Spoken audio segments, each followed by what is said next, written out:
श्रावण महीने की शिवरात्रि है। अपने अपने घरों में रहकर दिन में तो आप कथा सुनेंगे ही, शाम को 7 बजे ऑनलाइन अपने घरों में पार्थिव पूजन करें। मिट्टी का शिवलिंग बनाकर पहले से तैयार रखना। पूजन का सामान आस्था चैनल पर भी चल रहा है, सोशल मीडिया पर भी चल रहा है, और पहले की लिस्ट भी आपके पास में होगी, जिसमें काली मिर्ची, गेहूं के दाने, कमलगट्टे, ये सब उसमें लिखा हुआ है। शमी पत्र, बेलपत्र आदि सभी चीजें पुरानी लिस्ट में है, जो सावन की लिस्ट है। शाम के समय पर आस्था चैनल पर तो ऑनलाइन चलेगा, पर लाइट चली जाए तो फिर आप मोबाइल पर भी चालू कर रखना, जिससे आप लोगों का लिंक ना टूटे और आप लोग पार्थिव शिवलिंग का ऑनलाइन अभिषेक कर सकें। अभिषेक जब पूरा हो जाए तब एक बेलपत्री अभिषेक की उठाकर रख लेना। जो कामना है तुम्हारी, उस कामना को कर वो बेलपत्री अपने पास रखना, और पार्थिव शिवलिंग का पूजन आरती सब होने के बाद फिर उसका विसर्जन करना। विसर्जन करने के लिए नदी, तालाब, बावड़ी पर नहीं जा सकते, बारिश का समय है। घर में ही कोई पात्र में जल ले लेना, उसी में उसका विसर्जन कर देना। श्रावण की शिवरात्रि है। सभी देशवासियों को बहुत बहुत बधाइयाँ देते हैं। 11 अगस्त को सारा देश विदेश सब शाम को 7 बजे पार्थिव शिवलिंग का पूजन करेगा और अपने जीवन को सफल करेगा।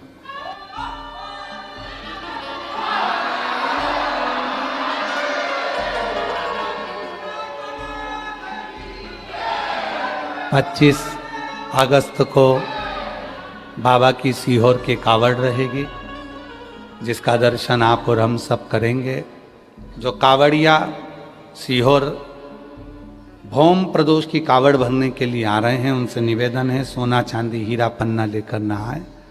बुजुर्ग लोग ज़्यादा ना आए, बच्चों को लेकर ना आए, और शरीर में अगर ज़्यादा रोग है तो वो भी 25 अगस्त वाली कावड़ में ना आए। हृदय से कावड़ को माँ सीवन के जल से भरकर 11 किलोमीटर आप और हम पैदल चलेंगे और आनंद लेंगे।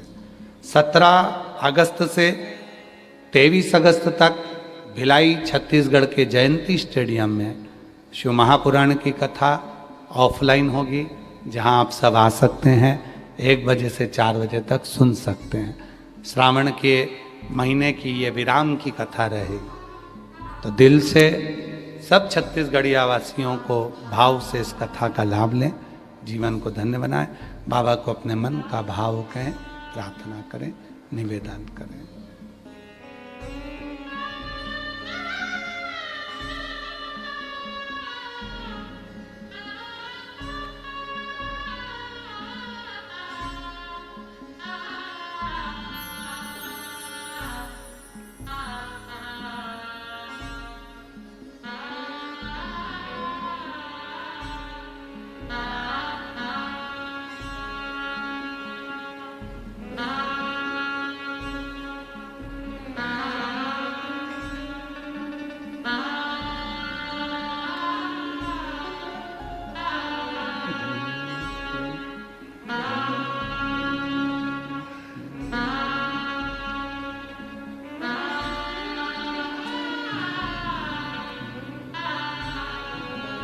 श्री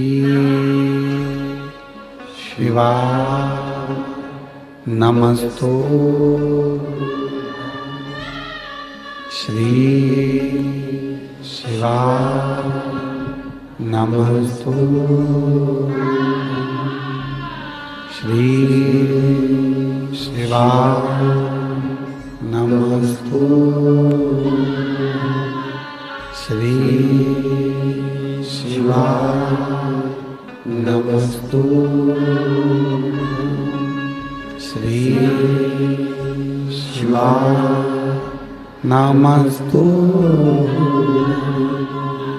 भोला सब दुख काटो, ओ भोला सब दुख काटो नारायण।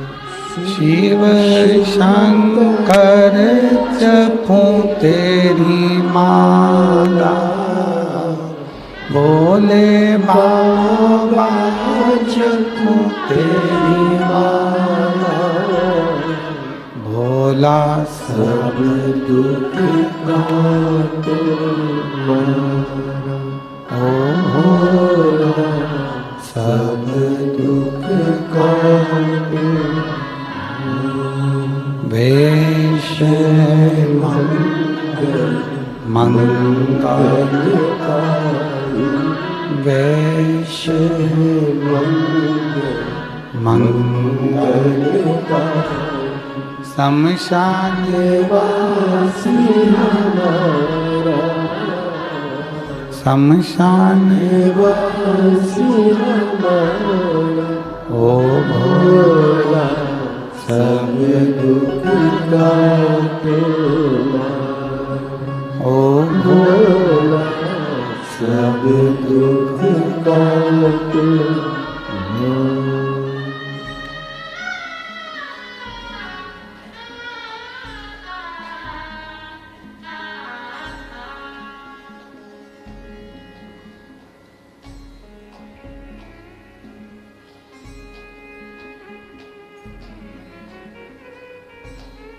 बाबा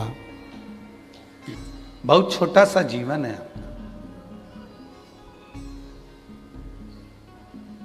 और इतने छोटे से जीवन में ना जाने कितनों से बैर भी हो जाता है और इतने छोटे से जीवन में ना जाने कितनों से प्यार भी हो जाता है।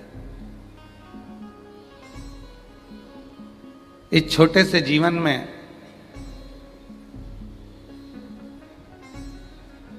गुस्सा भी आ जाता है, पछतावा भी होता है, शिकायत भी होती है और चिंता भी होती है। पर किनसे शिकायत करें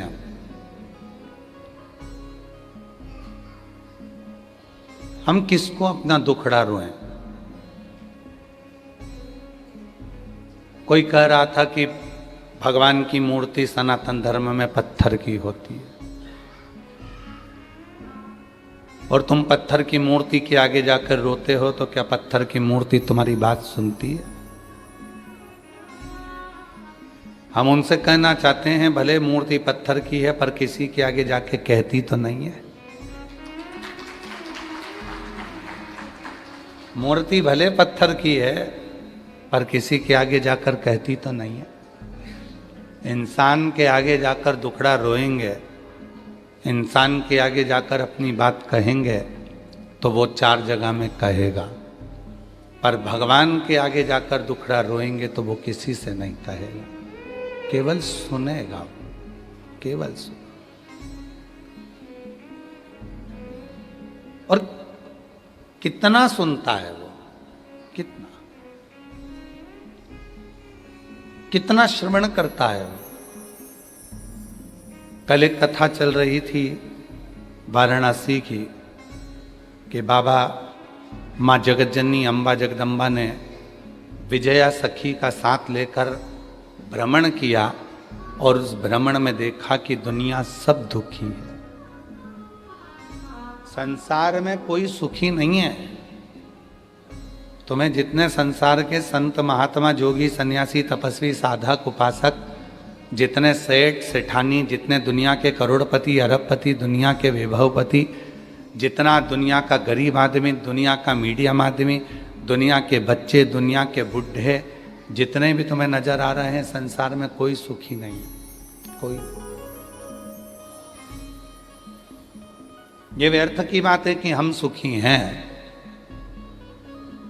ये व्यर्थ की बात है कि मैं सुखी हूं, व्यर्थ है। कोई सुखी नहीं।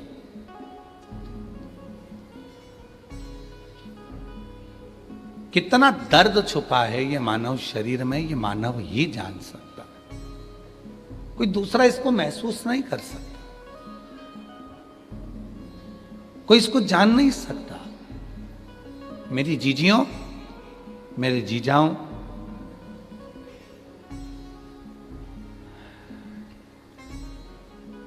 एक बहू रोज भोजन में दाल बनाती थी, रोज दाल बनाती, रोज रोज दाल बनाती, रोज रोज दाल बनाती, प्रतिदिन दाल बनाती। तो एक दिन दाल ने ही उससे कह दिया, क्यों री जी, एक बात बता, तेरे घर के लोगों का स्वास्थ्य खराब है, तुझे उनकी चिंता है इसलिए तू रोज बनाती है, या तेरी शादी हो गई इनसे बदला लेने के लिए बनाती है? तो दाल रोज क्यों बनाती है? किस लिए? जब इतनी सारी सब्जियां हैं तो रोज रोज दाल बनाने की जरूरत क्या है? कभी कभी हम भी हमारे घर में कह देते हैं कि भाई रोज प्रतिदिन तुम दाल बनाते हो, तो क्या बात क्या है, कोई तुम्हारी डिमांड हो तो बताओ कि भाई दाल ही दाल बन रही, क्या बदला ले रहे हो? कौन संसार का एक मनुष्य ढूंढकर बता दो जो पृथ्वी पर जन्म लेने के बाद दुखी ना हो? और मनुष्य को जाने दो, भगवान को भी लेकर आ जाओ। वकील साहब, परमात्मा को भी अगर पृथ्वी पर जन्म लिया है तो उनको भी दुख ने घेर लिया। राम जी अगर पृथ्वी पर आए तो उनको भी दुख ने घेरा, 14 वर्ष के लिए वनवास गए। केवल यहीं दुख समाप्त नहीं हुआ, सीता जी की अग्नि परीक्षा हो गई, माता जानकी अयोध्या आ गई और वापिस उनको आक्षेप लगाकर फिर उनको भेज दिया गया। वन में ऋषि के घर में उनके बच्चे का जन्म हुआ, खुद की धर्म पत्नी खुद के सामने पृथ्वी में समा गई। जरा विचार करिएगा कि कितना दर्द मनुष्य के देह में होता है जिसको सहना पड़ता है। जाने दो, भगवान कृष्ण को भी पृथ्वी पर आना पड़ा, कितना दर्द सहना पड़ा। कारागार में जन्म लेते हैं, रातों रात निकलकर यमुना के पार होकर अपने बाबा के पास पहुंचते हैं। नंद बाबा के घर में आराम से 6-7 वर्ष की आयु तक निवास करते हैं और वहाँ से फिर भागना पड़ता है, जाना पड़ता है, तो मथुरा पहुँच जाते हैं। मथुरा में भी लोग नहीं छोड़ते तो द्वारका चले जाते हैं, गालियाँ देते हैं, अपशब्द कहते हैं तो द्वारका का निवास कर लेते हैं। और द्वारका में भी सुख कहाँ था, आखिरी में वो द्वारका में रहने वाले भी सब पानी में डूब जाते हैं और भगवान के चरण में बाण लग जाता है और भगवान गोलोक धाम चले जाते हैं। दुख कहाँ नहीं। मानव का जो देह मिला है, मानव का जो शरीर मिला है, ये ऐसे थोड़ी ना मिल गया। और इस मानव देह में शिव महापुराण की कथा में तुमरुका जी चंचुला देवी से कहते हैं कि चंचुला, यदि मानव का शरीर मिल जाए और उस मानव शरीर में भगवान शंकर का कोई गुणगान करने का मौका मिल जाए तो समझ लेना कि तुम्हारे पूर्व के सारे कर्म कट रहे हैं और तुम्हारा जीवन अब आने वाला समय तुम्हारा श्रेष्ठ बनता चला। बोल बम का नारा है, वो जीवन का एक लक्ष्य बन जाए। और कोई पिछले जन्म के अच्छे कर्म मुझे बाबा तेरा साथ मिला, कोई पिछले जन्म के अच्छे कर्म मुझे बाबा तेरा साथ मिला। जहाँ सारी दुनिया झुकती है, जहाँ सारी दुनिया झुकती है, मुझे वो आली दरबार मिला, दरबार मिला। कोई पिछले जन्म के अच्छे कर्म मुझे बाबा तेरा साथ मिला। कोई पूर्व का कर्म अच्छा था, वाराणसी में जन्म हो गया। कोई पूर्व का कर्म अच्छा था, जो आप और हम वाराणसी की इस पवित्र भूमि पर श्रावण महीने में शिव महापुराण की कथा श्रवण कर रहे हैं। कोई पूर्व का कर्म अच्छा था, जो बाबा ने अपने को कथा का एड्रेस भी बता दिया और अपन यहाँ बैठ भी गए और कथा सुनने का आनंद भी प्राप्त किया। कोई आप सबको मालूम है, एक बात बताएं, कुबेरेश्वर धाम से ये शिव पुराण जो चलती है ना, ये तिजोरी का वो खजाना है जो बिना दिए रहती नहीं है। जितने बैठे हो, आज की तारीख लिखना, महीना डालना, और कथा के बीच में जब आप 5 बार श्री शिवाय नमस्तुभ्यम कहकर बाबा से कहते हो मेरा दुख काटो, उस स्तुति का स्मरण करना। 3 महीने के बाद आप हमें पत्र लिखकर भेजना कि मैंने कथा के पंडाल में जो मांगा था मुझे बाबा ने दिया कि नहीं दिया, रान किया कि नहीं। भाई बाबा जी बता रहे थे, सतुआ बाबा जी की गौशाला पे कम से कम 30-40 ऑटो पहुंच गए। कथा कहाँ हो रही है? बाबा जी ने ऑटो वालों से कहा कि यहाँ नहीं हो रही है, फिर भी वो खड़े हैं। कल न कहीं महाराज निकलेंगे तो यहीं से कभी तो निकलेंगे, कभी तो निकलेंगे। अब उनको कौन समझाए कि ये कथा 80 की उम्र में हो रही है।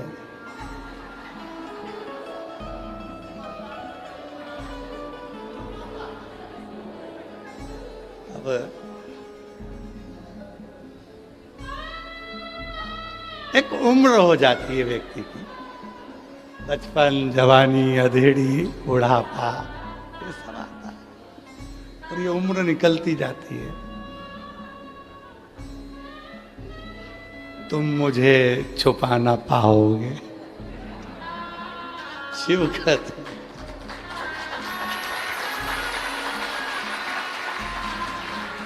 शिव कहते हैं कि कठिन है, बहुत कठिन।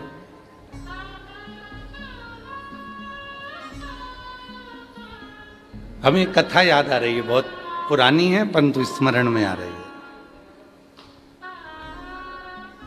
एक बहुत पुरानी कथा है, एक स्मरण में आ रही है। एक पत्नी का पति था, वो कभी भगवान का नाम ही नहीं लेता था। उसकी पत्नी बड़ी धर्मात्मा थी, बहुत भोजन कराती, भंडारा कराती, दान करती, पुण्य करती, सत्कर्म करती, पर पति मना भी नहीं करता कि तू जो कर रही है कर। वो करने में मना नहीं करता, पर वो नाम नहीं लेता, भगवान का नाम लेता है, लेता ही। कभी जिंदगी में उसके मुख से विश्वनाथ जी का नाम निकला ही नहीं, कभी जीवन। बहुत पुरानी कथा है, आज स्मरण में आई तो आप लोगों को सुना। एक दिन उसकी पत्नी चिढ़ गई, कभी तो मुंह से विश्वनाथ का नाम ले लिया करो, हर हर महादेव कह दिया करो, जय भोलेनाथ कह दिया करो, बोल बम बोल दिया करो। पति कहता चुप रहे, तेरे को मैंने रोका क्या, तू अपना काम कर, मैं नहीं बोलूंगा, मारते मर जाऊंगा पर मुंह से नाम नहीं लूंगा।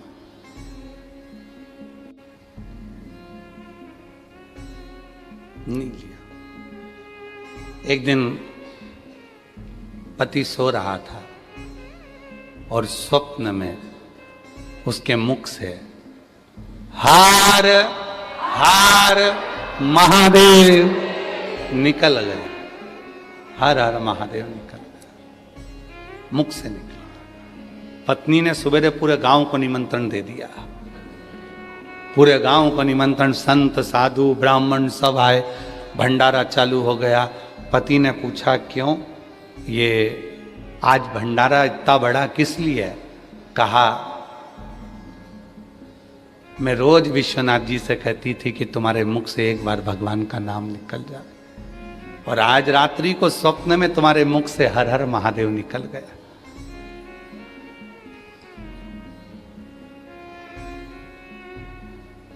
सही में?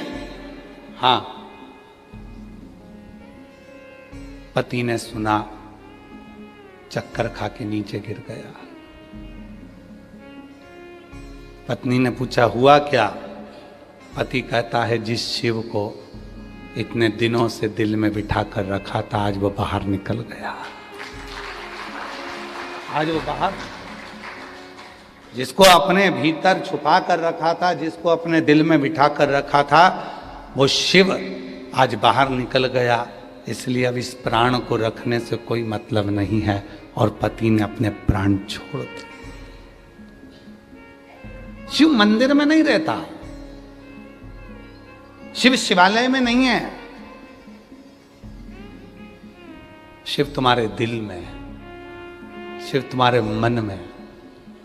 कितनी खोजबीज करते करते करते करते, अभी कल तो थोड़े थे, आज तुम कितनी खोजबीज करते करते, ना जाने दूरबीन लेकर आए थे क्या करा था कि तुम लोग खोजबीज करते करते यहां तक पहुंच गए। तुम किसको खोज रहे हो? शिव महापुराण को। लोग शॉपिंग मॉल खोजते हैं, लोग पान की दुकान खोजते हैं, लोग बनारसी साड़ी की दुकान खोजते हैं, नाम लेकर पूछते हैं भैया इसकी दुकान कहाँ मिलेगी, खोजते खोजते जाते हैं। पर धन्य है रे वाराणसी वालों जो तुम महादेव की कथा खोजते हो, तुम शिव की कथा, धन्यता है।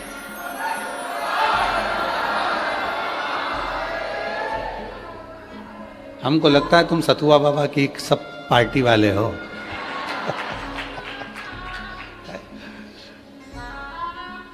सब शिव की कथा ढूंढ रहे हो, खोज रहे हो।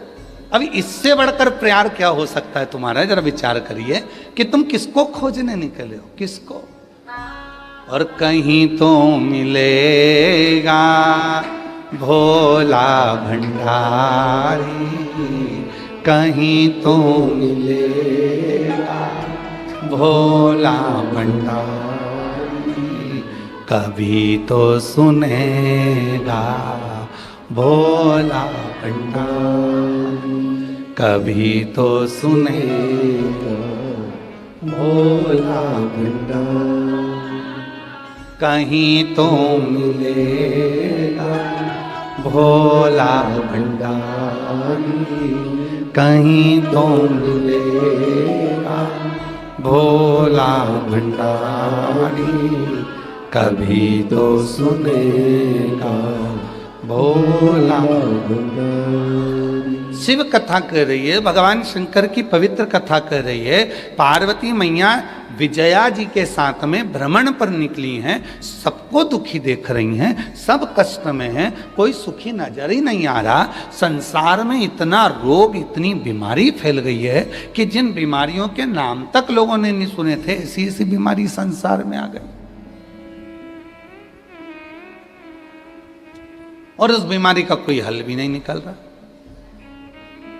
कोई हल नहीं।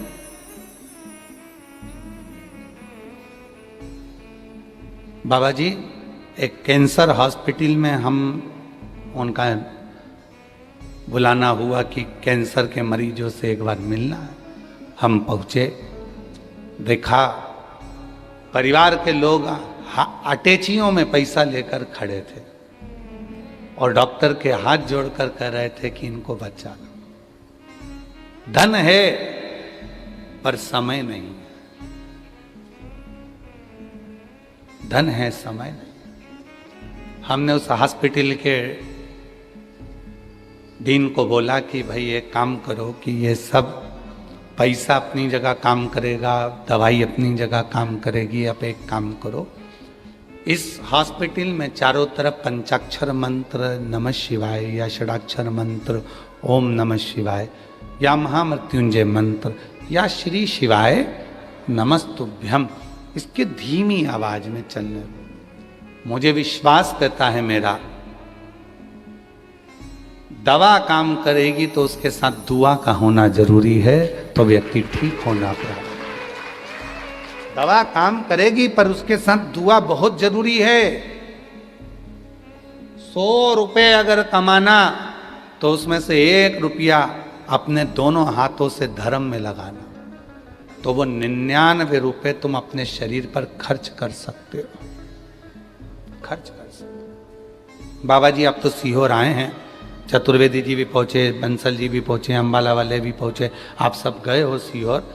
सीहोर दुनिया के लोग कहते हैं बाबा बाबा बाबा, इतना बाबा के पास माल है, इतना बाबा के पास माल है। उनको कौन समझाए जब कुबेरेश्वर बाबा ही बाबा के साथ में है, जब कुबेर भंडारी ही साथ में है, तो माल की क्या कमी होगी? माल की क्या कमी होगी? पर एक बार मेरा निवेदन है, जितने लोग ऑनलाइन में 1 रुपया भी दान करते हैं, आप सबसे निवेदन है, जो चवन्नी भी आप हमारे 1 रुपया भी अगर हमारी विठलेश सेवा समिति को दान करते हो, कुबेरेश्वर धाम को देते हो, पंडित प्रदीप मिश्रा को यदि चवन्नी भी देते हो, तो आपको एक बार जिंदगी में सीहोर में आकर देखना चाहिए कि तुम्हारा दिया गया वो 1 रुपया सीहोर वाले बाबा ने कहीं खुद के ऊपर तो खर्च नहीं कर दिया। आपको आकर देखना चाहिए कि वहाँ कितने हजार लोग भोजन कर रहे हैं, कितने लोगों का निःशुल्क वहाँ इलाज चल रहा है, कितने लोगों के लिए एम्बुलेंस चल रही है, कितने लोगों के लिए भंडारा चल रहा है, कितने लोगों की शिक्षा की व्यवस्था हो रही है, कितने लोगों की चिकित्सा की व्यवस्था हो रही है, कितने लोगों के ठहरने की व्यवस्था हो रही है, और कितने लोगों को जब उनके पास कुछ नहीं रहता तो उनका घर बनवाने कर, उनके घर में अलमारी में कपड़े धर कर वापिस आने की व्यवस्था भी कुबेरेश्वर धाम परिवार, उनको देखना चाहिए। जब खुद की तिजोरी है तो क्यों डरना? किस चीज के लिए डरना? किस चीज का विचार करना?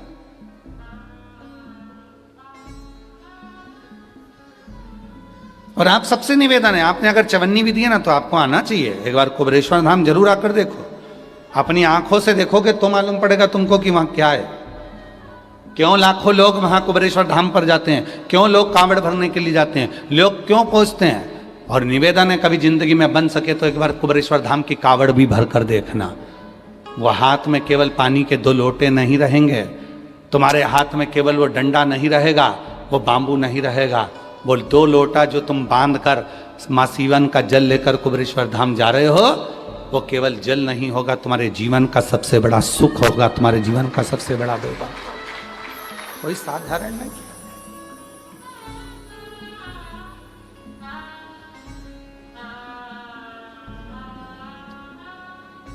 और तेरा ही दिया मैंने खाया पिया, तेरा शुक्रिया, तेरा शुक्रिया, मुझे भोले बाबा बहुत दे दिया, तेरा शुक्रिया, तेरा शुक्रिया। तो विजया ने माता पार्वती जी के साथ देखा कि सब दुखी हैं, कोई सुखी नजर ही नहीं आ रहा। यहां तो सब दुखी, सब।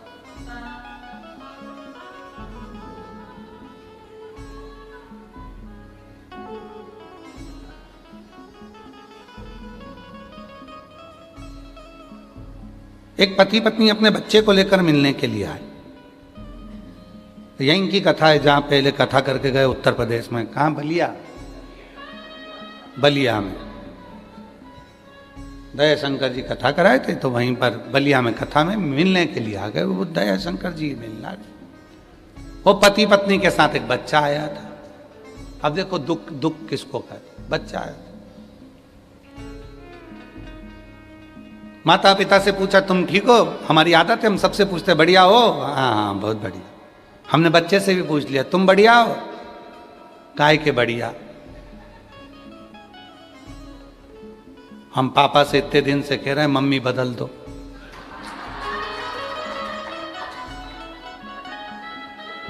बाबा जी, बच्चा कह रहा है हम पापा से इतने दिन से कह रहे हैं मम्मी बदल दो।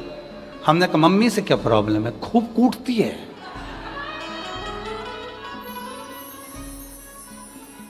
और पापा ऐसे हैं हमारे जो मम्मी भी नहीं बदल रहे। हमने उस बच्चे की बात सुनकर इतनी प्रसन्नता होकर हमने कहा बेटा तू भी दुखी है, तू भी दुखी है। दुख किसको नहीं है? किसको? किसके अंदर?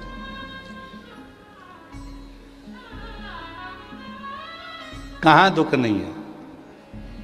सब दुखी है। पार्वती जी ने देखा कि सब कुछ दुखी है। अब चिंता में पार्वती जी पड़ गई। चिंता, यहीं एक तरफ वरुणा है, एक तरफ असी है। यहीं असी नदी का तट था जहां मां पार्वती जी मौन होकर बैठ गई, मौन होकर, एकदम चुप, मौन। ये दोनों जो नदियां हैं ना, वरुणा और असी, और जिसके बीच में बसी है वाराणसी, ये कोई साधारण नदियां नहीं है। जिनके बीच में मेरा महादेव आकर बैठा है, ये वरुणा और असी दोनों नदियों के मध्य में ये वाराणसी जो बसा हुआ है, ये दोनों नदियां कोई साधारण नहीं है। गंगा में जो बल है, मां गंगा की आराधना और साधना में जो बल है, वही वरुणा और असी में भी बल है।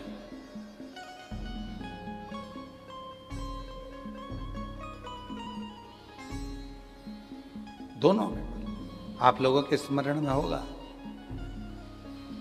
गणेश जी महाराज ने जब जिद करी थी माता पार्वती जी के सम्मुख में, और जिद करते करते अमोद प्रमोद, भगवान गणेश जी के पोते, गणेश जी के लड़के का नाम क्या है? जम के बोलो। शुभ और लाभ। और गणेश जी के पोतों का नाम क्या है? अमोद और प्रमोद। गणेश जी के पोते का नाम, शिव जी के परपोतों का नाम है अमोद प्रमोद। दोनों अमोद और प्रमोद आकर खड़े हो गए थे, और जिनका तप बल अमोद और प्रमोद का इतना प्रबल हुआ था, उस तप बल के कारण ये वरुणा और असी का दोनों का प्रागट्यता मानी जाती है। ये कोई साधारण नहीं, अमोद और प्रमोद। असी नदी के पवित्र तट पर मां बैठ गई। और आपको मालूम होगा, मां पार्वती, जैसे शिव जी का नाम यहां पर काशी विश्वनाथ पड़ा, वाराणसी में भगवान शिव को विश्वनाथ कहते हैं। आसी नदी के तट पर बैठकर मां पार्वती जी जब बहुत चिंता में डूब गई, और बहुत चिंता व्यापी, आप लोग तो काशी के हो तो आप लोगों को ज्यादा ज्ञान होगा, हम तो इतना नहीं जानते, पर जो हमारे शास्त्रों ने हमको दिया वो हमने आपको बताया। पर हमसे ज्यादा आप वाराणसी के निवासी इस बात को जानते होंगे कि असी नदी के तट पर मां पार्वती जी भगवान शिव के लिए बैठ गई कि ये सब इतने दुखी हैं, संसार का मनुष्य इतना दुखी है, तो मौन होकर बैठ गई। और तब असी नदी के तट पर बैठकर मां पार्वती जी ने गहन चिंतन किया, और इतना चिंतन किया कि पार्वती जी के तन के जो वस्त्र थे वो भी गल चुके थे, तो वृक्ष के पत्तों को पहन लिया, वृक्ष के फूलों को अपना श्रृंगार बना लिया, पर वहां से वो गई नहीं। और जब गई नहीं, तब माता पार्वती जी का नाम हो गया अरण्यानी। क्या नाम पड़ा? अरण्यानी। अरण्यानी माता पार्वती जी का नाम पड़ा। लोग उनको अरुण्या भी कहते हैं।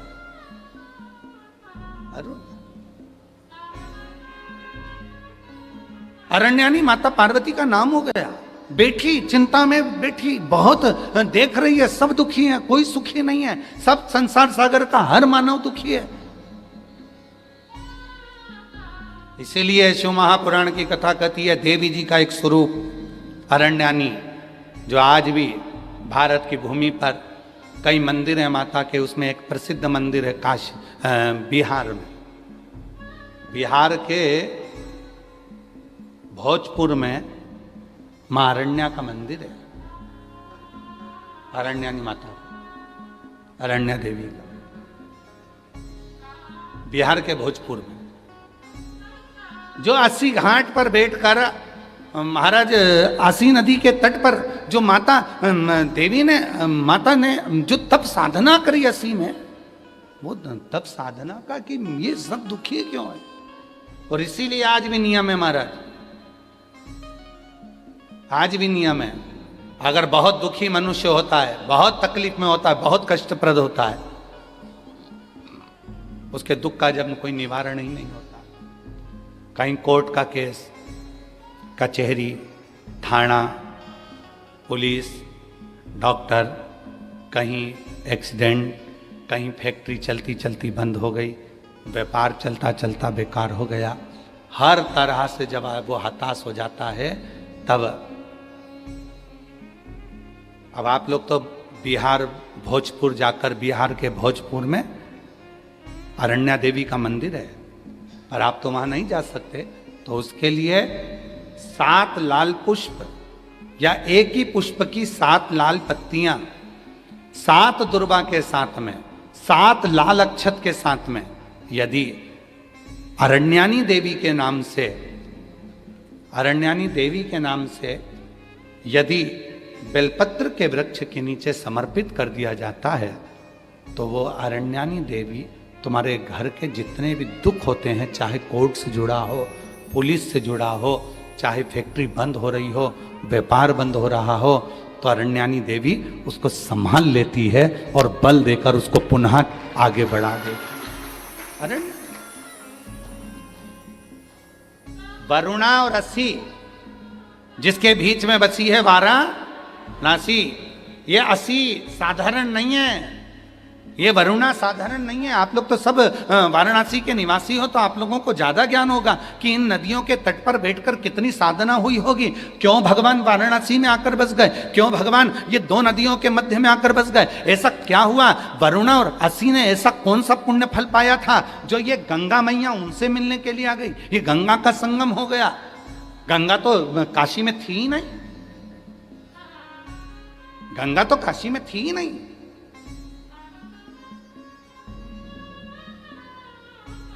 कौन लेकर आया इनको? कौन? ये वरुणा और असी ने ऐसा कौन सा पुण्य कर दिया था जो गंगा को लेकर यहां आ गई? कौन सा आंतरी अनसुईया ने तब कर दिया था जो अनसुईया जी के कहने पर गंगा यहां पहुंच गई? कौन सा तप शनि महाराज ने कर लिया था जो गंगा जी यहां पहुंच गई? सप्त तप की, कल सप्त केशव की बात, पंच केशव की बात चल रही थी, आज सप्त तप की बात है। शनि महाराज का तप, आंतरी अनसुईया का तप, वरुणा का तप, असी का तप, भृगु का तप, कितने तप है यहां। और उस तप के बल पर कोई गंगा ऐसे ही नहीं आई है। गंगा का तो सीधा सीधा रूट था, गंगा सीधी जा रही थी, पर काशी के लिए मुड़ी फिर चली, काशी के लिए मुड़ी फिर चली। क्यों आई है? कभी विचार करना, वाराणसी में निवास करने वाले कभी विचार करें कि गंगा मैया को लेकर आने वाला, गंगा मैया को यहाँ स्थापित करने वाला, गंगा मैया किसके कहने पर क्यों आई, किस तप के बल पर, किस साधना के बल पर, किस भाव से यहाँ पहुंच गई? कभी विचार करिए। असी के तट पर कौन सी देवी है? जम के बोलो, अरण्यानी देवी। जम के बोलो, अरण्यानी देवी। और बहुत ध्यान देना महाराज, जिस नारी के गर्भाशय में अगर गट्ठान हो जाए, बच्चादानी में कोई प्रॉब्लम हो जाए, और गर्भाशय में डॉक्टर बोले कि इसका बड़ा ऑपरेशन कराना पड़ेगा, या गर्भाशय में कोई तकलीफ ज़्यादा ही हो गई है, या किसी रूप में पुरुष या स्त्री या बच्चे या बड़ों के उदर नाभि से नीचे हर्निया से जुड़ी हुई कोई प्रॉब्लम हो गई है, तो भी अरण्यानी देवी का स्मरण करने से, यहाँ तक यदि गर्भाशय की प्रॉब्लम है या पुरुष या स्त्री में हर्निया से जुड़ी हुई भी कोई प्रॉब्लम है, तो थोड़ा ध्यान देंगे।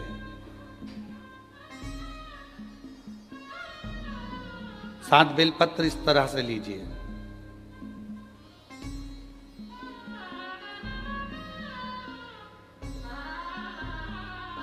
ये 7 बेलपत्र लीजिए। एक हाथ में जल, परंतु उस जल का जो लोटा होता है, उस जल के लोटे में मुख होता है, ठीक है? तो उस जल को हमें मुख वाले लोटे में ना लेकर उसको या तो पंच पात्र वाले पात्र में ले ले, या फिर खुले हुए बर्तन में जिसका मुख खुला हो। कटोरी है, कटोरी का मुख नहीं बंधा होता, प्लेट का मुख नहीं बंधा होता, लोटे का मुख बंधा होता है।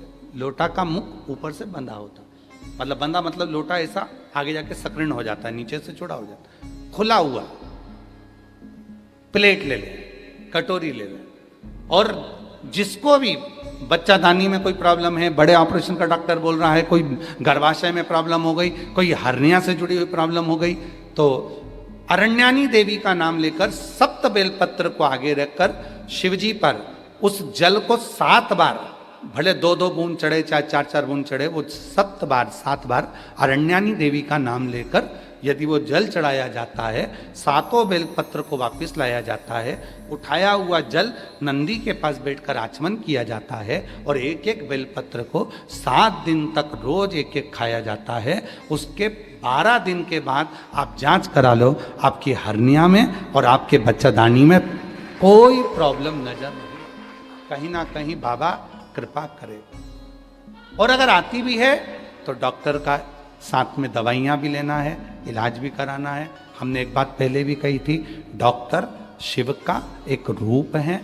ये नहीं कि हम ये कर रहे हैं तो डॉक्टर की दवा ना लें, डॉक्टर की भी दवा लें, डॉक्टर को शिव मानकर, पर उसके साथ में मां अरण्यानी देवी का स्मरण भी करें। कल बाबा जी कह रहे थे कि एक बेलपत्र में वो औषधि है, और बाबा जी जब से लोगों ने बेलपत्र खाना चालू करी, रुद्राक्ष का पानी पीना चालू करा, तब से रिसर्च सेंटरों में रिसर्च हो रहा है कि इस बेलपत्र में ऐसा क्या है, रुद्राक्ष में ऐसा क्या है कि रुद्राक्ष के जल से लोग ठीक हो जाते हैं, बेलपत्र के सेवन से। फिर से बोलो एक बार, कौन सी देवी है? अरण्यानी देवी। और अगर इस देवी का दर्शन करना है तो कहां जाना पड़ेगा अपने को? बिहार के भोजपुर में अरण्या देवी का मंदिर है। कौन से कपड़े पहनती है माता? वृक्ष के पत्तों के। कौन से वस्त्र धारण करती है माता? वृक्ष की छालों के। माता कौन सा आभूषण पहनती है? वृक्ष के फूल के, पुष्प के। अरण्य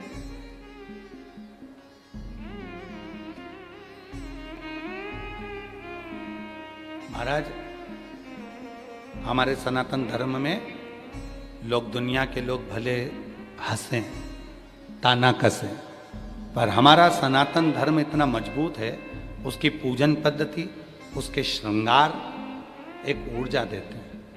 पहले के समय की जो स्त्रियां होती थी, नारियां होती थीं, माताएं होती थीं, वो अपने शीश में गजरा या फूल जरूर लगाती थी। साउथ में, वाराणसी में तो साउथ के लोग ज्यादा आते हैं, दक्षिण के, आप उनको भी देखिए, वो गजरा फूल लगाते। पहले की माताएं बालों में, केशों में गजरा फूल अवश्य लगाती थी। क्यों? 16 श्रृंगार में एक श्रृंगार है बेणी, गजरा। क्यों लगाया जाता है? कि नारी जब अपने केश में कोई पुष्प लगाती है, नारी जब अपने केश में कोई गजरा लगाती है, तो वो माँ अरण्यानी को अपने मस्तक पर विराजमान कर कर रखती है, और उस नारी के गर्भ से जुड़ी हुई कोई परेशानी उसको होती नहीं है, कोई परेशानी। पर अब धीरे धीरे धीरे धीरे लोगों ने गजरा लगाना बंद करा, फूल लगाना बाणों में बंद करा, अब तो प्लास्टिक का फूल लगा लेती हैं। तो वो गजरा और फूल जो बंद हुआ, उसके कारण बस आज के ज़माने में आप देखो, प्रत्येक माताओं को अगर सूचना मिलेगी तो कहा इसको गर्भाशय में प्रॉब्लम है, इसको गर्भ में गठान हो गई, इसको बच्चादानी में यह हो गया, इसको रजोधर्म से जुड़ी प्रॉब्लम हो गई। पहले ये नहीं होता था।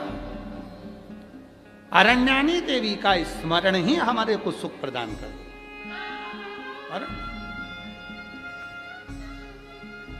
और यहां तक कहेंगे महाराज, शिव महापुराण के कथा के अंतर्गत अगर कभी मौका मिले तो गीता प्रेस गोरखपुर की देवी भागवत लेकर आओ, और देवी भागवत में मां अरण्यानी का चरित्र पढ़ो। और देवी भागवत में मां अरण्यानी का चरित्र पढ़ोगे तो क्या मिलेगा आपको? मां अरण्यानी के चरित्र में पढ़ेगा आपको, जिस नारी के रजो धर्म में तकलीफ होती है, रजस्वला होते समय जिस बेटी को, जिस नारी को, जिस बच्ची को पेट में दर्द होता है, और कहीं ना कहीं रजो धर्म रुक जाता है या रजो धर्म लगातार चालू रहता है, तो मां अरण्यानी देवी का मात्र नाम लेकर 3 बार आचमन करने पर ही 1 घंटे के अंदर उसको आराम लगना प्रारंभ हो जाता है। ये अरण्यानी देवी, ये अरण्यानी देवी। ये कोई साधारण है क्या? हमारे धर्म शास्त्रों में, हमारे तीर्थों में, हमारे धर्म शास्त्रों में बहुत बहुत देवताओं, इसको पहचाना नहीं लोगों। और आप लोग तो सब वाराणसी के हो, आप लोगों को तो ये कथा बहुत याद होगी कि माँ अरण्यानी तुम्हारे ही वाराणसी की 80 नदी के तट पर माता ने तप किया था। इसी तट, इसी तट।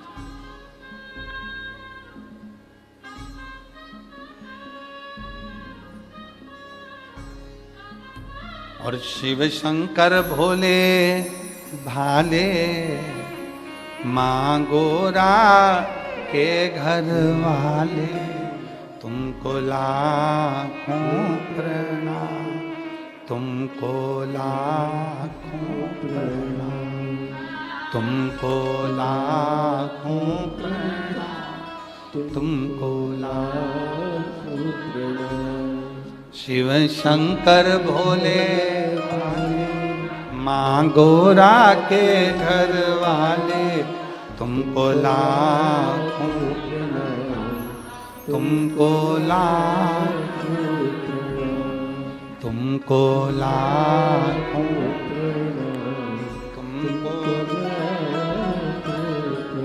अरण्यानी देवी। एक बार वापिस बोलेंगे सभी, जितने आस्था चैनल पर सुन रहे हैं, जितने फेसबुक यूट्यूब पर सुन रहे हैं, जितने सोशल मीडिया पर सुन रहे हैं, और जितने काशी की इस पवित्र धरा पर इस भवन में बैठकर सुन रहे हैं, वो कौन सी देवी है जो व्यक्ति के उदर से जुड़े हुए उसके नारी के एक एक रोग को समाप्त कर देती है? उसका नाम है अरण्यानी देवी। रोग को समाप्त कर, रोग मिटा दे।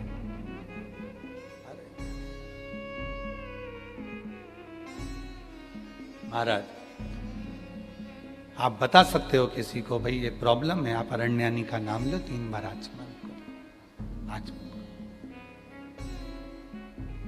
विजय ने कहा मां पार्वती जी से कि ये तो सब दुखी हैं, और पार्वती जी बैठ गई तप साधना में, उठती नहीं है, कपड़े गल गए। कितना तप करा होगा माता पार्वती जी ने, जरा विचार करिए कि वस्त्र तक गल गए। पत्ते का श्रृंगार किया, फूलों का श्रृंगार किया है मां पार्वती, पत्र पुष्प का। तब मेरे बाबा भोलेनाथ कैलाश से आ गए। सबसे पहले अगर मेरे भोलेनाथ आए तो पार्वती के पास आए।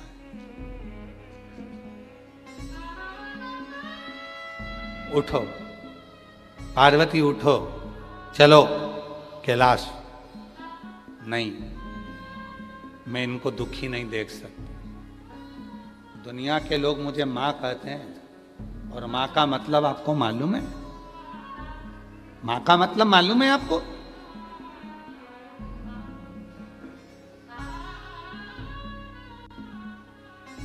सब अपने कमरे में दरवाजा बंद कर कर सोते हैं, पर बूढ़ी माँ अपना दरवाजा खोल कर सोती है। ना जाने मेरे कौन से बच्चे को मेरी कब जरूरत पड़ जाए और मुझे निकल कर जाना पड़े।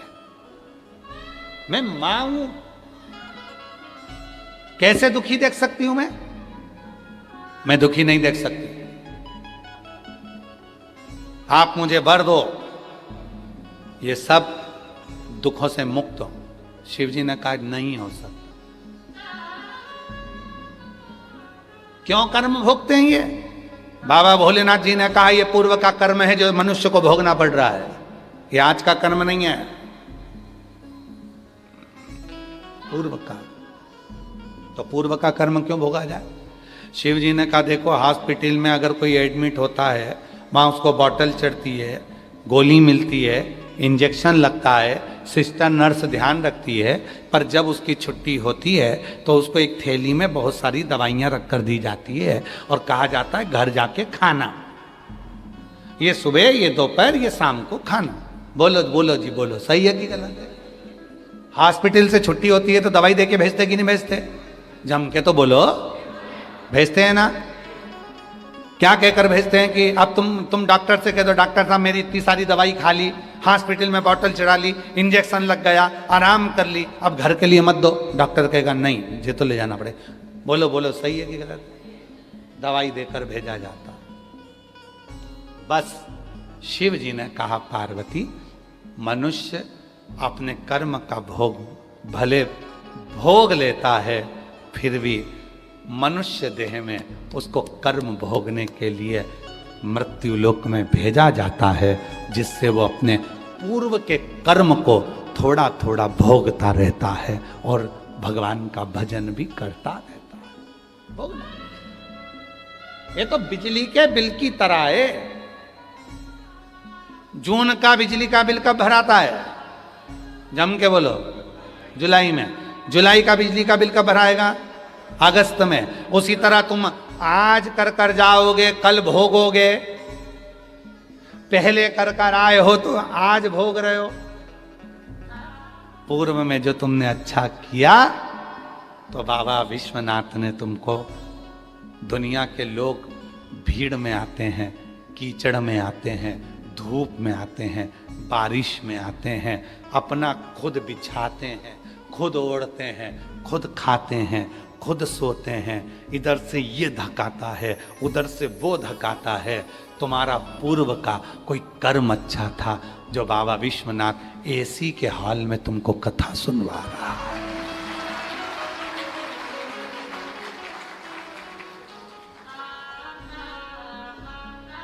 काहे सही है? ऐसी क्या? मिंटू भैया यार, ना जाने कौन सा पुण्य करा होगा इन सब ने, सोचा भी नहीं होगा। और हम जजमानों का भी बोल रहे हैं, तुम नवरत्नों का भी तुमने भी नहीं सोचा होगा। तुम सीहोर में भी अभी कभी जजमान बने हो ना, तो तुम लोगों ने देखा होगा कितनी मशक्कत करना पड़ती है। भले जजमान होगे, तुम अपनी जगह पे होगे, पर कितनी मशक्कत कर कर अंदर घुसना पड़ता है। भले जजमान होंगे पर कितनी मशक्कत कर कर, पहले 50 बार लड़ना पड़ता है, झगड़ना पड़ता है जजमान को भी, तब जाकर अपनी जगह पे बैठना पड़ता है। और यहाँ तेरी कृपा का क्या है भरोसा, कब किस पर हो जरा पर कर दो, जरा, जिस पर भी हो गई तेरी कृपा करुणा, वो भव पार हुआ। पापी हो चाहे जितना, उसका भी बाबा उद्धार हो। गिद्ध अजामिल गणिका जैसे तेरे मन को जरा सी हम पर कर दो, जरा सी हम पर कर दो। तेरी कृपा का क्या है भरोसा, कब किस पर हो जाए, जरा सी हम पर कर दो, जरा सी हम पर कर तो कोई तो पुण्य तुम्हारा होगा, तुमने कहीं ना कहीं तो कोई ना कोई पुण्य अच्छा करा होगा, जो तुम लोग इतनी भीड़ में नहीं, आराम से, कोई दरी साथ लेकर नहीं आए, गादी बिछी है, एकदम वाइट चद्दर, एकदम वाइट, और इतनी इतनी कूल कूल महसूस कर रहे हो तुम लोग, सिर पे पल्लू ले लेके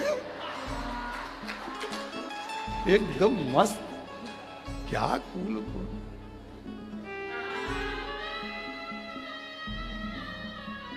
और कई कई तो सोचने में लगे हैं सीहोर वाला ही है कि और किसी को पकड़ ला है, तो वही बाबा रे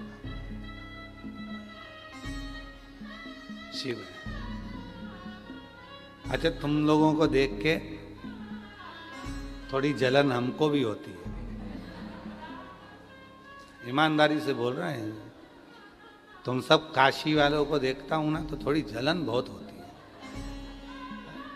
और जलन इस बात की होती है कि तुमने कौन सा पुण्य करा होगा जो मेरे भोलेनाथ ने तुमको काशी का निवास दिया होगा।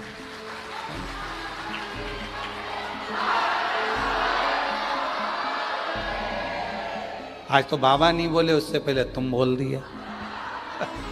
पक्के शिष्य बाबा, पक्के। कोई तो पुण्य तो इसको देख के जन्म, जिस भूमि पर आने के लिए देवता तरसते हो, देवता। याद है आपको कि जब देवासुर संग्राम हुआ और उस देवासुर संग्राम में जब बुद्धि काम नहीं कर रही थी इंद्रदेव की, क्या करा जाए, क्या करा।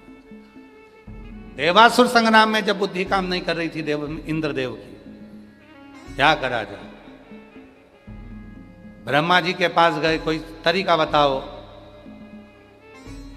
वृत्रासुर मर जाए। उसको मारने का एक ही तरीका है, एक बार तू काशी का भ्रमण कर कर आ जा। काशी तो काशी रही है, सतयुग में भी काशी थी, त्रेता में भी काशी थी, द्वापर में भी काशी थी, कलयुग में भी काशी है, और कलयुग चले जाएगा तो भी काशी रहेगी। काशी कभी नष्ट नहीं होती है। सतयुग में काशी त्रिशूल पर थी, काशी की आकृति त्रिशूल जैसी थी, इसीलिए कहा जाता है काशी को त्रिशूल पर बसी है। त्रेता में काशी सुदर्शन चक्र पर थी, इसलिए काशी का स्वरूप चक्र जैसा हो गया। द्वापर में काशी रथ जैसी थी, इसलिए काशी को रथी भी कहा जाता है, रथ पर, रथ जैसी आकृति। और कलयुग में काशी शंख जैसी है, और वो शंख साधारण नहीं है, जो भगवान नारायण के हाथ में है, ऐसी मेरी काशी है। सतयुग में त्रिशूल जैसी काशी थी, इसलिए कहा जाता था कि त्रिशूल पर काशी बसी हुई है। फिर त्रेता आया, जिसमें काशी सुदर्शन चक्र पर है, चक्र जैसी हो गई। फिर काशी रथ जैसी द्वापर में हुई, रथ की आकृति की। फिर वही काशी शंख के स्वरूप में कलयुग में हो गई, और ये काशी कभी नष्ट नहीं होती। जब देवासुर संग्राम हुआ, वृत्रासुर को मारने की बारी आई, इंद्र परास्त हो गए, परेशान हो गए, ब्रह्मा जी के पास गए, कहाँ जाऊं। तब ब्रह्मदेव ने कहा चले जाओ काशी में। काशी में जाऊंगा तो वहां से क्या प्राप्त कर कर लाऊंगा। तो क्या काशी की भूमि एक ऐसी भूमि है जहां पहुंचने के बाद वहां की रज जब शरीर में लगती है तो व्यक्ति विद्वान हो जाता है, और विद्वत्ता धारण कर कर वो उसे क्या करना है उसे मंजिल मिल जाती है। और क्या हुआ, इंद्र काशी में आए, इंद्र काशी में आए। आ जाने दे बाबा, आ जाने। इंद्र काशी में आए, और इंद्र काशी में जब आए तो काशी की रज को इंद्र ने अपने मस्तक से लगा दिया, काशी की रज को। क्या हुआ फिर, काशी की रज को जैसे ही मस्तक से लगाया, मस्तक से लगाते से ही इंद्र को मालूम पड़ गया कि मुझे दधीचि ऋषि के यहां जाना है, उनकी अस्थियां मांगना है, उस अस्थियों से युद्ध लड़ना है, तो ये वृत्रासुर मर जाएगा। यहां आने के बाद, काशी की भूमि पर आने के बाद इंद्र को मालूम पड़ा कि इस भूमि में क्या है, यहां विद्वत्ता है, यहां ज्ञान है, यहां वो आनंद है कि एक साधारण से साधारण व्यक्ति भी आता है तो विद्वान होता चले जाता। ये पत्र है, एक पत्र लिखा है, देखो, आशुतोष अग्रवाल।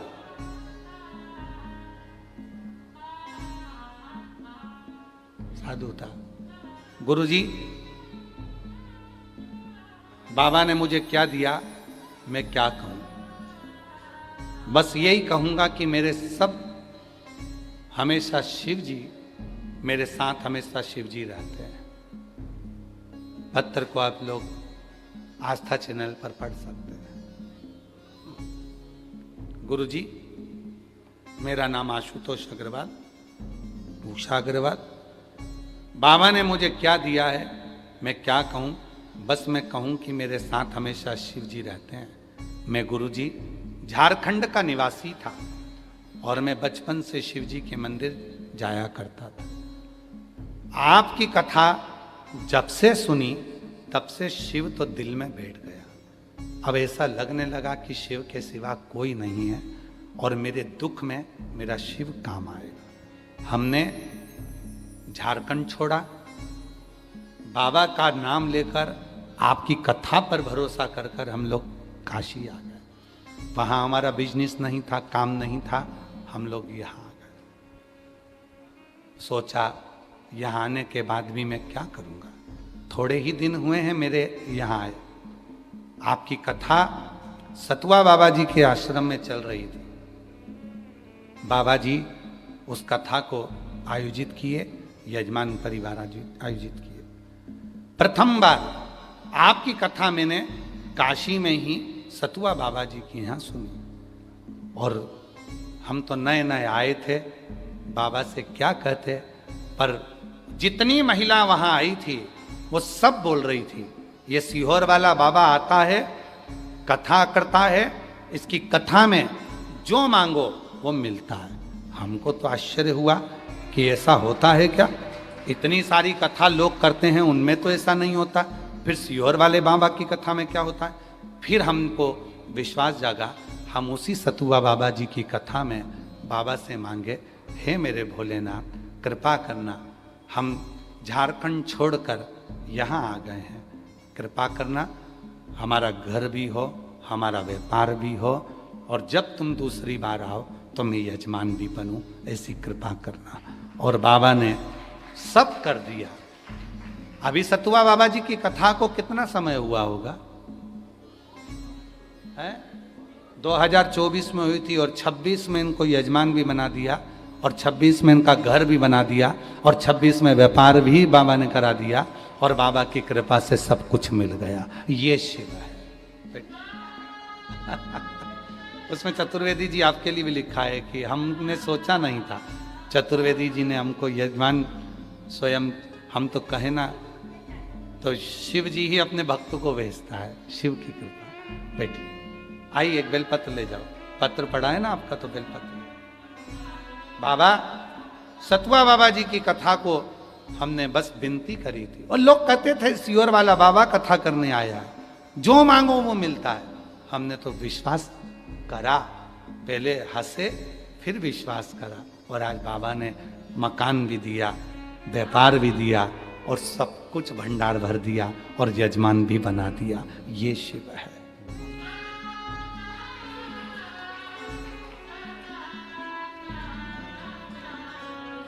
जो दिल से मांगोगे वो दिल से दे देगा, जो दिल से मांगोगे।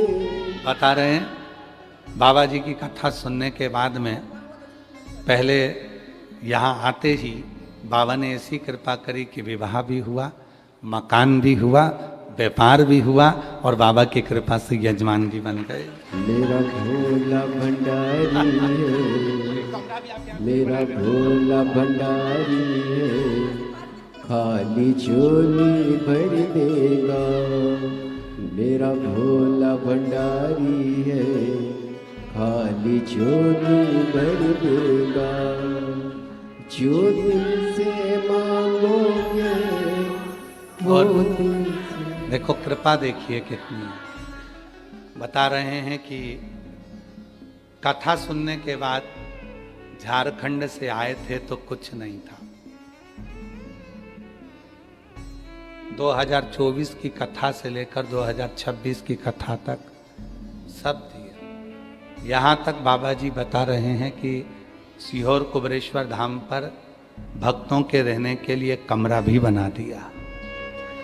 शिव की, शिव की। जो दिल से मांगोगे वो दिल से दे देगा। जो दिल से मांगोगे वो दिल से दे देगा। मेरा भोला भंडारी है, मेरा भोला भंडारी है, खाली झोली भर देगा। मेरा भोला भंडारी है, खाली झोली भर देगा। मस्तक पे चंदा है उजियारा कर देगा। मस्तक पे चंदा है उजियारा कर देगा। मेरा भोला भंडारी है, मेरा भोला भंडारी है, खाली झोली भर देगा। मेरा भोला भंडारी है, खाली झोली भर देगा। जिस भाव से आप आए, जिस भावना से आप, विश्वास, भरोसा,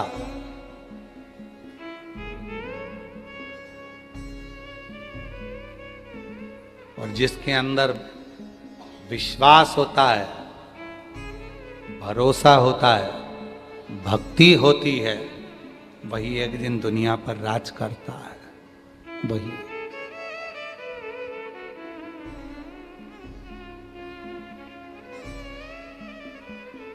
विश्वास, भरोसा, भक्ति दृढ़ता देती है। आप अपने भीतर विश्वास तो करो। मानो तो मैं गंगा मां हूं, बोलो बोलो जम के बोलो, जन ना मानो तो बहता पानी। आप मानो तो गंगा मां, नहीं तो कई लोग ऐसे हैं विश्वनाथ की धरा पर रहते हैं, विश्वनाथ जी की भूमि पर रहते हैं, कभी गंगा नहाने नहीं जाते हैं और पूरी दुनिया गंगा नहाने आती है। कई लोग विश्वनाथ जी की भूमि पर रहते हैं, विश्वनाथ जी की धरा पर रहते हैं और विश्वनाथ जी का दर्शन करने नहीं जाते, पूरी दुनिया दर्शन करने आती है।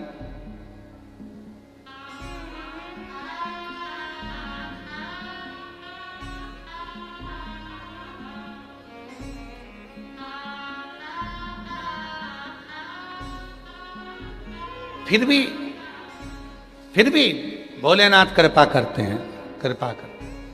फिर भी शिव जी ने कहा ये तो भोगना पड़ेगा, ये पूर्व के कर्म का भोग है जो भोगना है।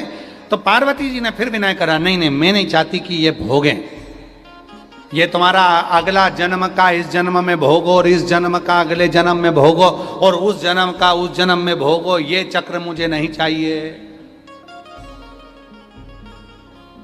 ये मुझे नहीं चाहिए।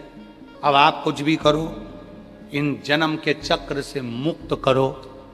तो शिव जी ने कहा ठीक है, अब तुम चिंता मत करो, तुम अगर चाहती हो कि सब इस जन्म का अगले जन्म को ना भोगा जाए, जो झूठ बोला, प्रपंच करा, गलती करी, वो अगले जन्म में भोगने को ना मिले, तो मैं एक काम करता हूं, जिस असी नदी के तट पर हे पार्वती तुम मौन होकर बैठी है,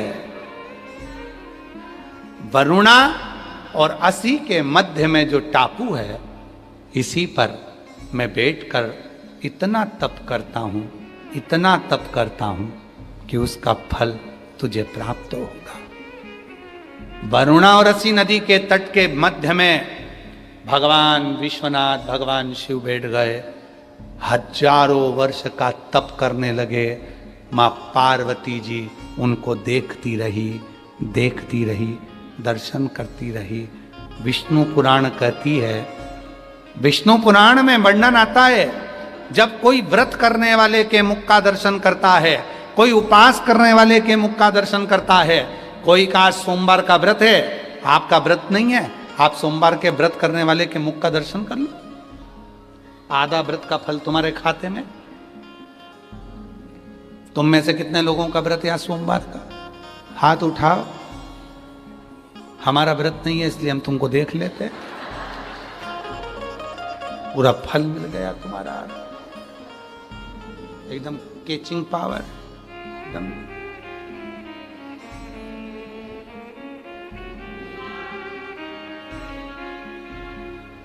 और देख लो आस्था चैनल वाले जितने भी बैठे हैं, जितने सोशल मीडिया पर कथा सुन रहे हो, आस्था वाले तुम सबको इनका मुख का दर्शन करा रहे हैं।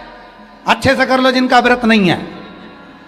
और जो सोमवार के व्रत करने वाला है उसके मुख का दर्शन करो, पशुपति व्रत करने वाले के मुख का दर्शन करो, 16 सोमवार के मुख का दर्शन करने व्रत करने वाले के मुख का दर्शन करो, चतुर्थी करने वाले के मुख का दर्शन करो, यज्ञ करने वाले का मुख का दर्शन करो, श्री शिवाय नमस्तुभ्यम बोलने वाले के मुख का दर्शन करो, विश्वनाथ जी का दर्शन करके कोई आ रहा हो उसके मुख का दर्शन करो।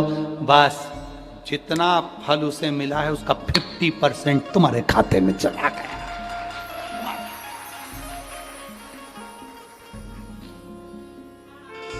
उठाओ जरा हाथ उठाओ, सोमवार वाले उठाओ, सबको गिराना मत जब तक हम नहीं देख लें। अच्छा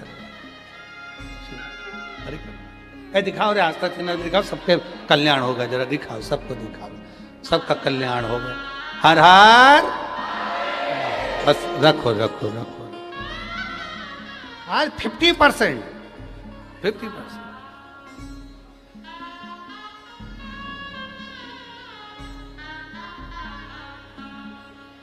चतुर्वेदी तुम्हारा 3 बार देख लिया हमने, 50%। बैठ गई मां जगत जननी जगदम्बा।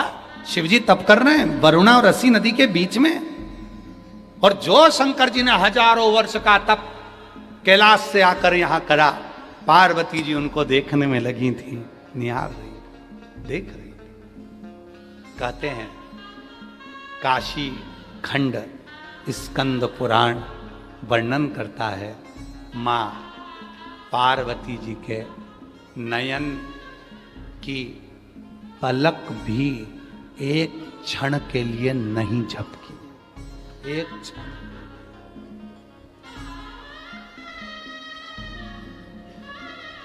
पार्वती जी के नयन की पलक, स्कंद पुराण काशी खंड वर्णन करता है कि पार्वती जी के नयन की पलक एक क्षण के लिए भी नहीं झपकी। शिव जी को देख, शिव तप में थे, पार्वती जी दर्शन करती रही, नेत्र खुले भोले बाबा के। पार्वती को देखकर शिव जी ने कहा, पार्वती आज तूने मेरे दर्शन को किया है, तप का दर्शन तेरा खाली नहीं जाएगा, मेरी आदि शक्ति तुझ में जाएगी। दुनिया के लोग कहेंगे आदि शक्ति भवानी की जय, दुर्गे महारानी की। लोग कहते कि नहीं कहते? आदि शक्ति भवानी की जय, दुर्गे महारानी की। मेरी आदि शक्ति तुझ में चली गई है, और पार्वती ये शक्ति कहीं खाली नहीं रहेगी। जब महिषासुर का वध करना होगा तो तुझे ये शक्ति काम आएगी, दुष्टों का संहार करना होगा तो तुझे ये शक्ति काम आएगी। पार्वती जी कहती हैं, दुष्टों का संहार तो मैं आपकी कृपा से कर दूंगी, पर इस शक्ति का प्रयोग तो मुझे यहीं करना है, यहीं। सुन लो वाराणसी वालों, स्कंद पुराण काशी खंड में क्या लिखा है, इस शक्ति का प्रयोग मुझे यहीं करना है। और आप सब लोग तो काशी में रहने वाले, अच्छी कथा का स्मरण, इसी शक्ति का प्रयोग मुझे यहां करना है, मुझे यहीं। तो शिवजी ने पूछा कौन सी शक्ति का? तो आपके शरीर की जो तप साधना की आदि शक्ति मिली है उसका फल मुझे यहीं पर चाहिए। शिवजी ने जो शक्ति दी, पार्वती जी ने कहा, आपने जिस भूमि पर तप करा इसका नाम वाराणसी होगा, ये आपके तप से मिला, इसका नाम वाराणसी। आप यहाँ रहोगे, पर मुझे जो आपके दर्शन से आदि शक्ति मिली है उससे मैं इस भूमि पर अपने हाथ रखकर फल देती हूँ। मेरे शरीर की, शिव की शक्ति का फल इस भूमि पर रहे, और ये भूमि पर जब किसी का एक बार भी आगमन हो जाए, इस भूमि पर कोई भूलवश भी यदि आ जाए, इस भूमि पर यदि किसी के प्राण भी छूट जाए तो उसको फिर किसी जन्म का कर्म का भोग ना भोगना पड़े, और वो शिव के धाम चला, वो शिव के धाम जा। ये मात शक्ति ने अपने भगवान शिव के आधे तप का फल वाराणसी को दिया है। इसीलिए यहां पर लोग कहते बाबा बाबा सब कहे, बोलो बोलो बोलो, बाबा बाबा सब कहे, माई कहे ना कोई। और बाबा की नगरी में जो माई कहे सोई होई।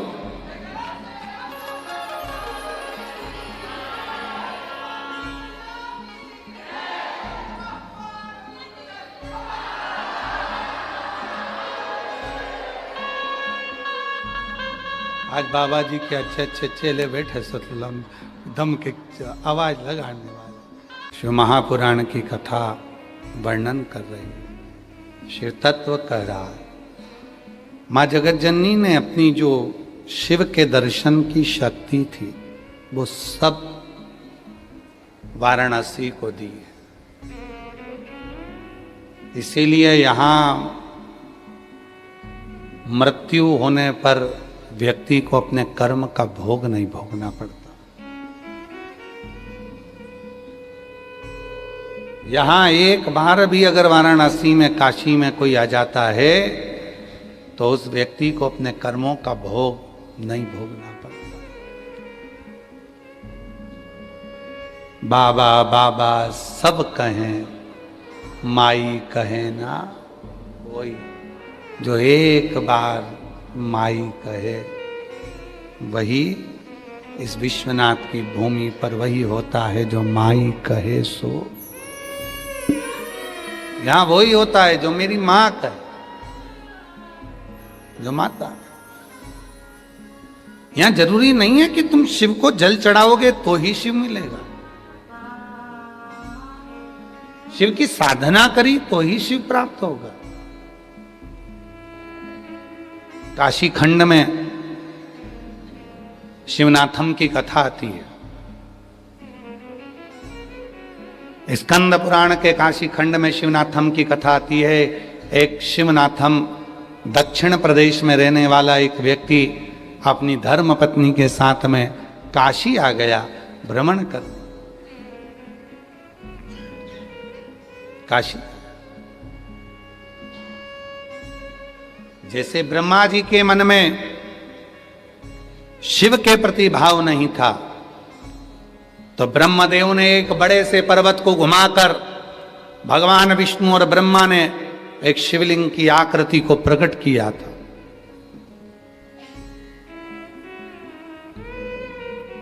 और ढूंढने के लिए ब्रह्मदेव आकाश की ओर गए थे, उनका सिर, और भगवान नारायण चरण ढूंढने के लिए पाताल चले गए थे। पर शिवलिंग का ना सिर मिला था ना चरण मिला था। ना चरण है ना शिव है, का चरण है ना शीश है। तब ब्रह्मा जी ने कह दिया था झूठ, केतकी के पुष्प से झूठ बुलवा दिया था, गौ माता से झूठ बुलवा दिया था कि ब्रह्मा जी को शीश मिला। आखिरी में ब्रह्मा जी का सिर काल भैरव ने काट दिया।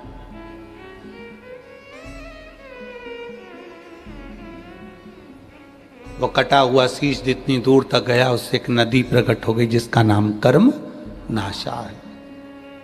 ब्रह्मा जी का शीश बट का पेड़ बन गया, बट वृक्ष, और उसके नीचे कोई दूसरा नहीं बैठा, स्वयं देव अधिदेव महादेव बैठे जिनका नाम बटकेश्वर महादेव। ब्रह्मा तुम्हारे कहीं कर्म का भोग भोगना होगा इसलिए तुम्हारा शीश कटा है।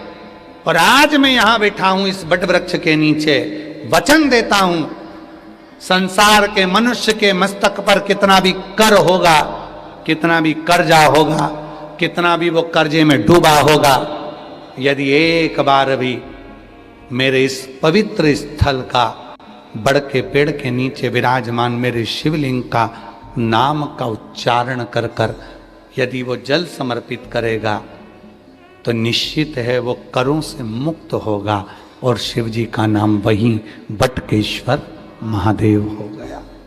बोलो बटकेश्वर महादेव की। शिव का नाम बट, इसीलिए शास्त्र कहता है आप कर्जे में हो कोई दिक्कत। कितना सही कहा किसी ने कि गाड़ी लोन से ले सकते हो, मकान लोन से ले सकते हो, पैसा लोन पर मिल सकता है, धन लोन से मिल सकता है, बंगला लोन से मिल सकता है, लैपटॉप कंप्यूटर गाड़ी भी लोन से मिल सकती है, पर इज्जत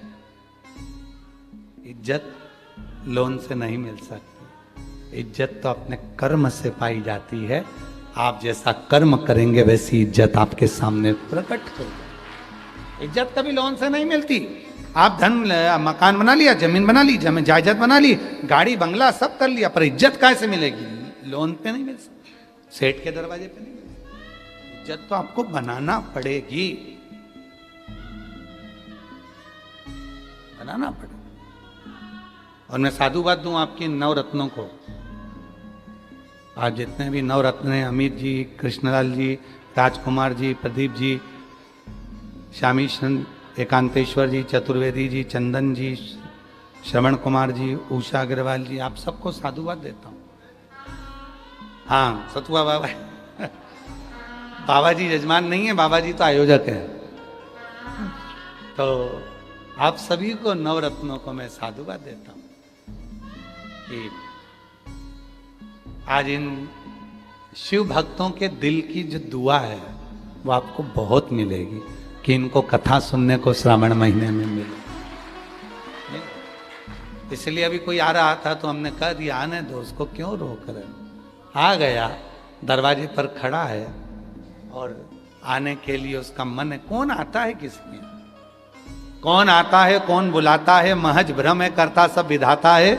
ये तो बाबा की मर्जी है जो ये लोग आए हैं और बाबा की कथा सुन रहे हैं। पर तुम्हारे आने से हमको टेंशन ज़्यादा रहता है। तुम्हारे आने से टेंशन ये रहता है कि तुम जितने ज़्यादा आते हो शिव जी को तुम्हें 3 महीने में देना पड़ता है। तो मन में आता है कि जितने कम आएंगे उतने कम को मेरा बाबा देगा, पर इतने सारे आ जाते हैं तो भोलेनाथ को भी सोचना पड़ता है। तूने तो कहा था ऑनलाइन है, कम आएंगे तो कम देना पड़ेगा। अब यहाँ तो फिर इतने आ गए। मैंने तो ब्रेक लिया था कि अभी थोड़े दिन के बाद दे दूंगा, फिर आ और लुटा दिया भंडार काशी वाले कर दिया माला काशी वाले लुटा दिया भंडार काशी वाले कर दिया माला माल काशी वाले। जो जैसी भावना लाया वो वैसा ही फल पाया, नहीं खाली उसे लौटाया वो मन ही मन हर्षाया। और कर दिया माला माल काशी काशी वाले लुटा दिया। भंडार काशी वाले। अब ये तो शिव की उदारता है, करुणा है, कृपा है। अभी तुम्हारा फोटो इस कैमरे में चल गया, तुम घर जाओगी, तुम्हारी पड़ोसन तुमसे मोबाइल पे पूछेगी क्यों रही शॉपिंग मॉल गई थी तो मेरे साथ गई थी और कथा में चली गई अकेली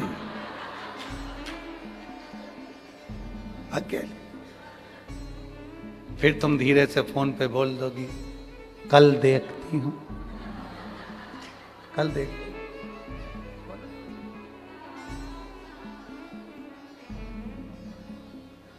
कितना प्यार है ना तुम्हें विश्वनाथ जी से, कितना प्यार है तुम्हें भोलेनाथ जी से, और कितना प्यार है तुम्हें शिव महापुराण से। तुम्हारा प्रेम ऐसा ही बरकरार रहे बाबा से, इतना ही बरकरार, वही प्रेम तुम्हारा बरकरार होना चाहिए। तुझसे मिलने के लिए तेरी कसम एक मुलाकात।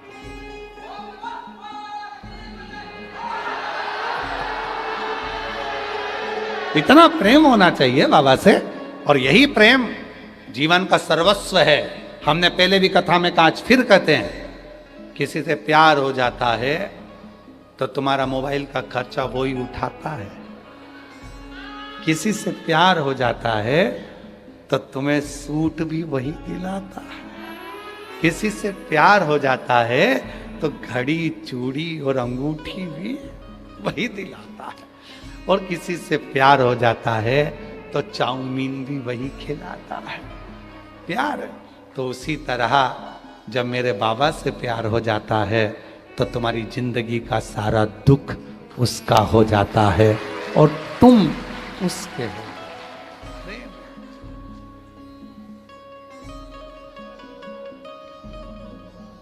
वो एक लाइन याद आ गई, फिर कहेंगे काशी वाले सीवर वाला बाबा बताओ कहाँ कहाँ के गाने गाता है। प्यार किया है मैंने चोरी नहीं, प्यार में यारा जोड़ा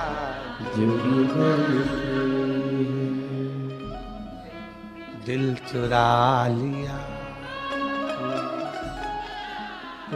गंगा के घाट बैठ के विश्वनाथ बैठ के, गंगा के घाट बैठ के, यहाँ बैठे बैठे ऐसा डमरू बजाता है, ऐसा डमरू बजाता है कि पूरे विश्व को हिला देता है वो विश्वनाथ,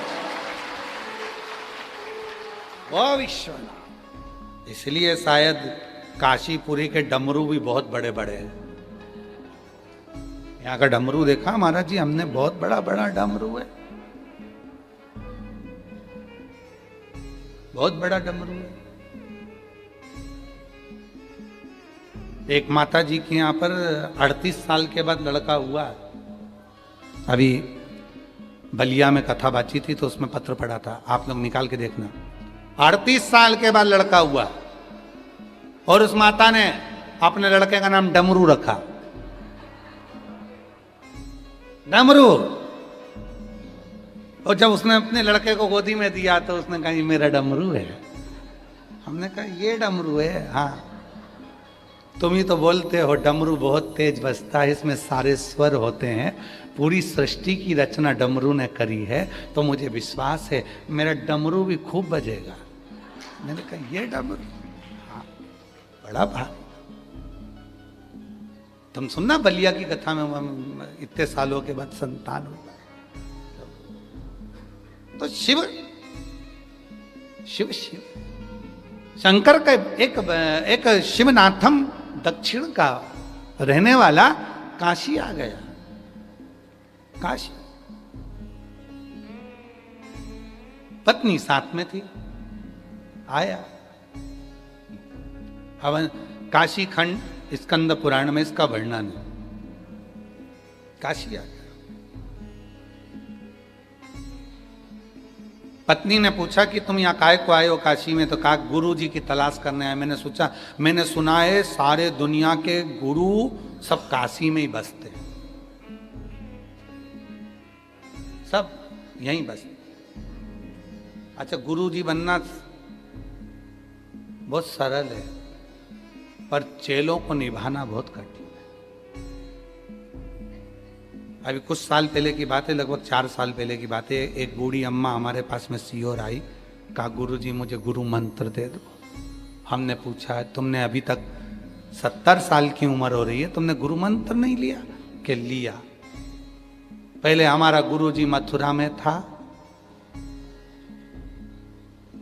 हमारी शादी हो गई थी, हम बचपन में मंत्र लिए थे। फिर हमारी शादी के बाद हमारा पति बोला चल मैं तुझे ब्रज यात्रा करा लाऊं। हम मथुरा में गए गुरु जी के यहाँ, तो मालूम पड़ा कि गुरु जी तो मर गए, निपट गए। फिर मेरे पति बोले कोई बात नहीं, अपन अभी चित्रकूट चलेंगे, चित्रकूट में मेरे गुरु जी रहते हैं, मैं उनसे गुरु मंत्र दिला दूंगा। पति ने मेरा दूसरा गुरु मंत्र दिला दिया उनके गुरु जी से, हमने गुरु मंत्र ले लिया। फिर हमारा लड़का हुआ, हम उसको धोख दिलाने के लिए चित्रकूट लेके गए, मालूम पड़ा कि गुरुजी निपट गए।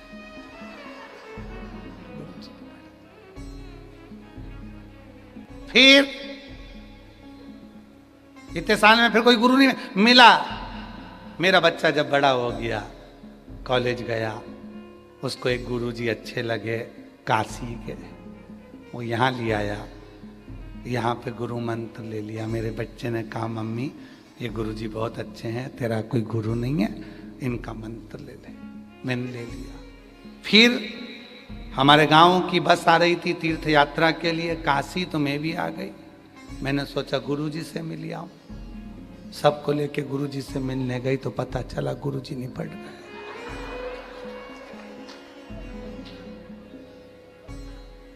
गुरुजी मेरे कोई गुरु नहीं है, आप गुरु मंत्र दे दो। मैंने कहा जी जी तेरे पांव पड़ू, मुझे निपटना नहीं है, तेरे पांव पड़ू, तू छोड़ मुझे, तू ऐसी मेरी चेली बन जा, पर मैं तेरे को गुरु मंत्र नहीं चाहिए। तू जितने गुरु बनाई सब निपट गए। हे भगवान अब तू मंत्र ले वे और निपट जा। तो स्कंद पुराण का काशी खंड कह रहा है, बड़ा भाव से कह रहा है। एक शिवनाथम नाम का एक व्यक्ति था, ब्राह्मण था, अपनी पत्नी के साथ काशी आ गया, गुरु की तलाश करने के लिए आया। क्योंकि पहले पूरी दुनिया की विद्वत्ता की पाठशाला यदि कहीं थी तो वो केवल काशी में थी। दुनिया के लोग काशी पढ़ने के लिए आते थे। दुनिया का सबसे बड़ा गुरुकुलम, दुनिया की सबसे बड़ी विद्वत्ता, दुनिया का सबसे बड़ा गुरुकुलम, दुनिया का सबसे बड़ा गुरुकुल काशी ही था। काशी और काशी था, काशी है और काशी रहेगा। काशी रहेगा गुरुकुल। शिवनाथम अपनी पत्नी के साथ आए, गुरुजी को ढूंढा, एक गुरुजी मिल गए। अब गुरुजी में मिले और काशी के गुरु जरा थोड़े से आप देख ही रहे हो सतुआ बाबा जी को। काशी के गुरु का जो भाव होता है वो शिव के प्रति समर्पित होता है। शायद दुनिया में कोई ऐसा गुरु होगा जो शमशान में रहता होगा, वो एक सतुआ बाबा जी हैं जो शमशान में रहते हैं।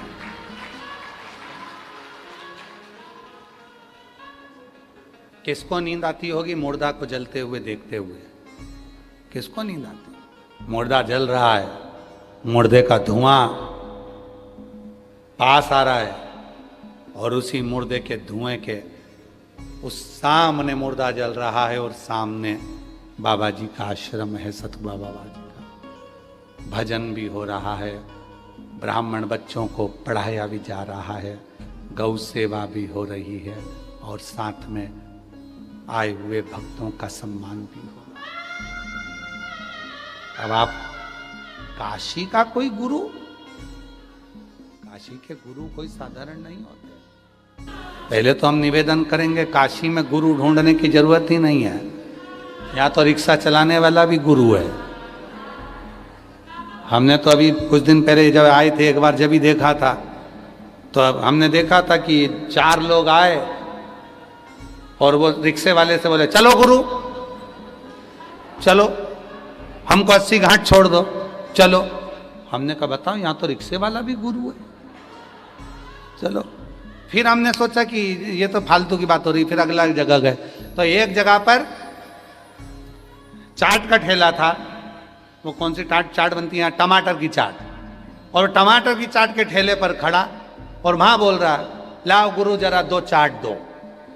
हमने कहा बताओ यहाँ तो यहाँ भी गुरु है। तब समझ में आया कि काशी में सब गुरु हैं। तो तुम जितने बैठे हो काशी वाले, तुम सब गुरु, हम तुम्हारा चेला, हम तुम्हारा चेला। इसलिए मेरे गुरुओं और गुरुओं की धर्म पत्नियों, 7 दिन कृपा करना अपने चेले पे, ज्यादा भीड़ लेके मत आना रही, कृपा करना सब गुरु। अब शिवनाथम गुरु को ढूंढने चले, मिला एक गुरु शिवनाथम को। काशी खंड स्कंद पुराण कहती है एक गुरु मिल गया।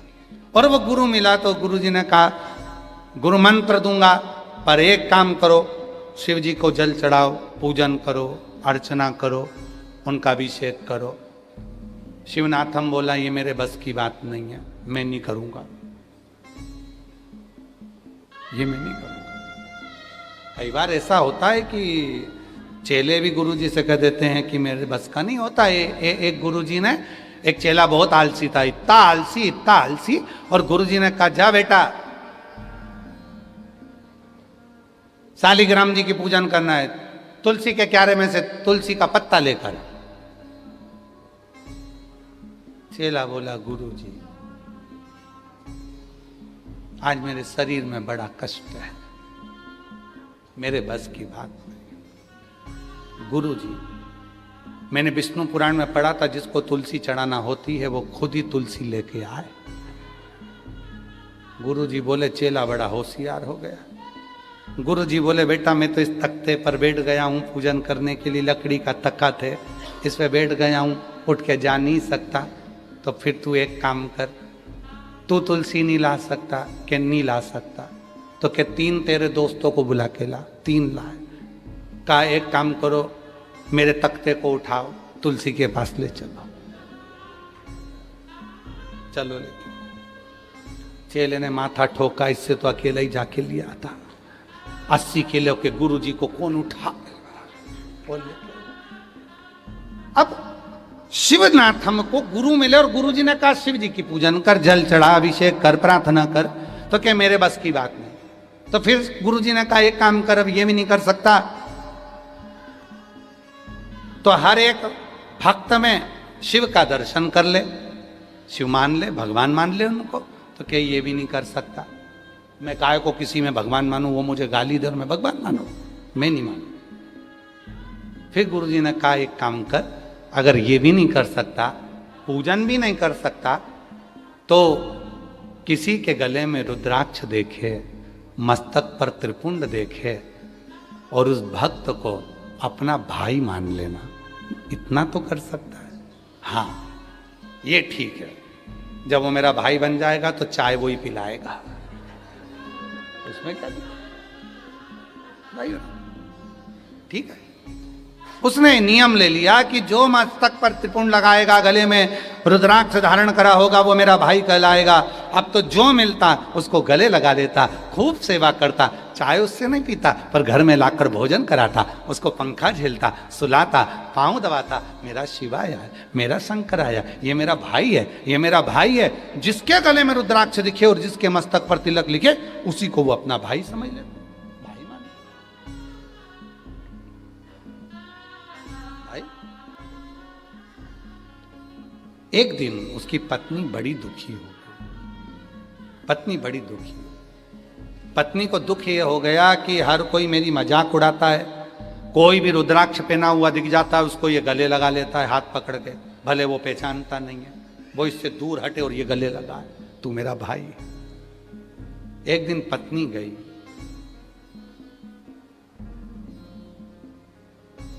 और पत्नी ने जाकर गंगा का जल भर रही थी पूजन के लिए। इतनी देर में एक मुर्दा तैरते हुआ आ गया। मुर्दा वो तो अभी अभी काशी में बाबा की कृपा है, जो काशी को माननीय उत्तर प्रदेश शासन के मुख्यमंत्री जी ने बहुत अच्छे से इसको संभाल रखा और पूरी व्यवस्थाएं कर रखी है। नहीं तो पहले मुर्दा जलाते थे आधा पूरा और उसको पानी में छोड़ देते थे, आधा अधूरा जलाते और पानी में छोड़। एक मुर्दा तैरते हुए आया। शिवनाथम की धर्म पत्नी पानी भर रही थी और उसकी सहेली ने 3-4 सहेलियां हंसकर बोल दी, वो तेरा देवर बह के आ रहा है, तेरे पति का भाई तेरा देवर बहकर आ रहा है।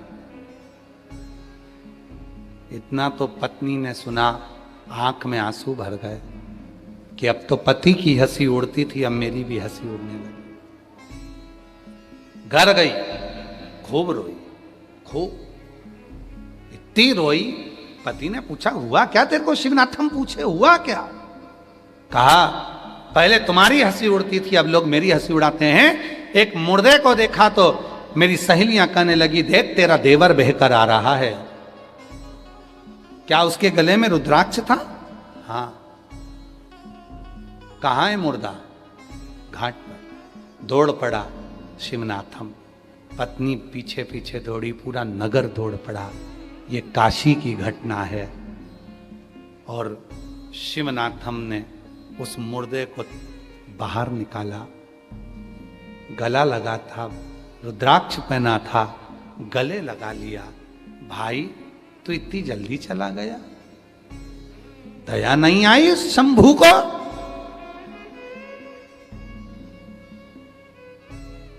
मेरे गुरुजी कहते थे कि शिव तो दानी है और विश्वनाथ महादानी है।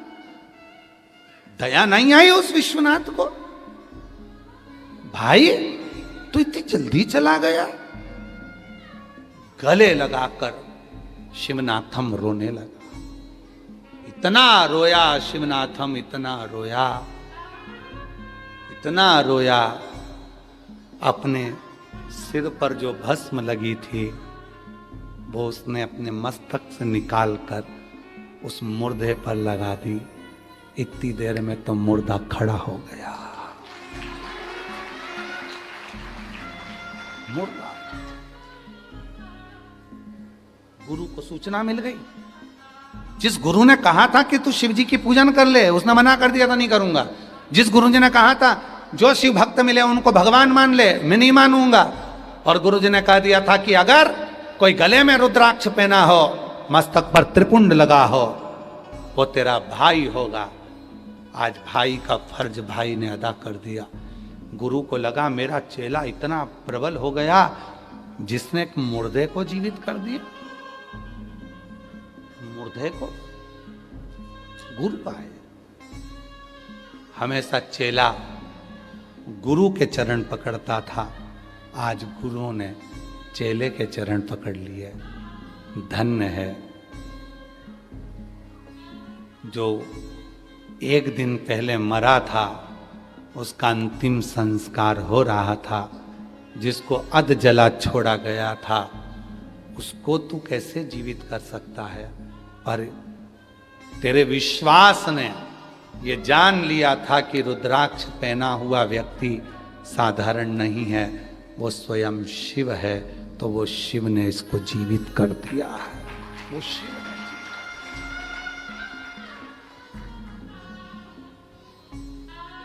जिनकी नजरों में भोले समाए, जिनकी नजरों में शंभू समाए, जिनकी नजरों में विश्वनाथ समाए, वो नजर फिर भटकती नहीं, वो नजर फिर भटकती नहीं। ये तो प्रेम की बात है भक्तों, ये तो प्रेम की बात है भक्तों। वाराणसी इतनी सस्ती नहीं है, ये तो प्रेम की बात है भक्तों, ये तो प्रेम की बात है भक्तों। वाराणसी इतनी सस्ती यहाँ घाट घाट होती है पूजा, यहाँ घाट घाट होती है पूजा। 80 घाट की कथा सरल नहीं है, ये तो प्रेम की बात भक्तों। वाराणसी यहाँ घाट घाट पर शिव है, यहाँ की भूमि में वो बल है। अगर सच्चा शिव भक्त है तो वो मुर्दे को भी जीवित करने की सामर्थ्यता रखता। बोल बम का नारा है। वाह वाह। और निवेदन है सारे शिव भक्तों से जो विश्वनाथ जी की भूमि से ये कथा को ऑनलाइन सुन रहे हैं, आस्था चैनल पर सुन रहे हैं, शायद अभी तक की कथाओं को जितना सुना होगा, पर सावन महीने में आप अगर विश्वनाथ की भूमि से विश्वनाथ शिव महापुराण की कथा, इस कथा का नाम दिया बाबा जी हमने विश्वनाथ शिव महापुराण की कथा, अगर आप सुन रहे हैं तो शायद पूरी कथाओं का इतिहास देखना, और इस कथा को यदि आपने सुना है तो आपको लगेगा कि वाराणसी काशी में मैं खुद बैठा हूं और शिव मेरी झोली खुशियों से भर रहा है, खुल भर। समय आया, अर्धनारीश्वर स्वरूप का दर्शन दिया। बाबा भोलेनाथ ने ब्रह्मा जी और भगवान विष्णु के सम्मुख में ये स्वरूप बनाया। भगवान अर्धनारीश्वर आ रहे हैं, जोरदार ताली बजाकर स्वागत करिए। आज कथा का द्वितीय दिवस यहाँ विराम होता है। कल कथा का तृतीय दिवस रहेगा। शाम को 7 बजे ऑनलाइन अभिषेक पार्थिव शिवलिंग का निर्माण कर रखिएगा अपने अपने साथ में। ठीक 7 बजे आस्था चैनल पर, फेसबुक, यूट्यूब पर, इंस्टाग्राम आदि पर, सारी सोशल मीडिया के साथ में बड़े भाव के साथ इस पवित्र पार्थिव शिवलिंग पूजन में हम और आप सम्मिलित होंगे और बाबा की पार्थिव पूजन करेंगे। हर हर